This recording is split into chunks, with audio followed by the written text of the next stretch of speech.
கடலூர் அருகே உள்ள நொச்சிக்காடு பகுதியில் ராஜேஷ் மற்றும் அவரது சகோதரர்கள் ரமேஷ் ஆகிய இருவரும் பட்டாசு விற்பனைக்கான லைசன்ஸ் பெற்று ஆண்டுதோறும் இவர்கள் இந்த பகுதியில் பட்டாசு விற்பனை செய்வதாக கூறப்படுகிறது. தீபாவளி இந்த பண்டிகை காலங்களில் பட்டாசு விற்பனைக்காக லைசன்ஸ் பெற்றுள்ள நிலையில் அந்த பகுதியில் பட்டாசு தயாரிக்கும் பணியில் ஈடுபட்டுள்ளதாக காவல்துறைக்கு ரகசிய தகவல் கிடைத்துள்ளது.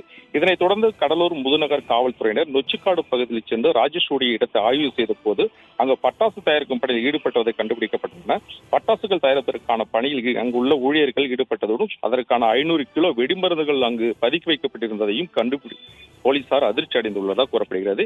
இந்த வெடிமருந்துகள் அனைத்தையும் உடனடியாக பாதுகாப்பாக வைக்க அங்கு பணியில் ஈடுபட்டிருந்த தொழிலாளர்களை அப்புறப்படுத்தினர். மேலும் வருவாய்த்துறைக்கு தகவல் கொடுக்கப்பட்ட நிலையில் வருவாய்த்துறையினர் அந்த பகுதியில் தற்பொழுது அங்கு உள்ள வெடிமருந்துகளை கைப்பற்றி அதனை அளவீடு செய்யும் பணியில் ஈடுபட்டுள்ளனர்.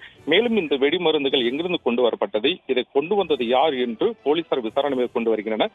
மேலும் பட்டாசு விற்பனைக்காக லைசன்ஸ் பெற்று குடியிருப்பு பகுதியில் அனுமதியின்றி சட்டவிரோதமாக அளவுக்கு அதிகமான வெடிமருந்துகளை வைத்து அபாயகரமான பட்டாசு தயாரிக்கும் பணியில் ஈடுபட்டுள்ள உரிமையாளர்களை போலீசார் தேடி வருகின்றனர். அருண்,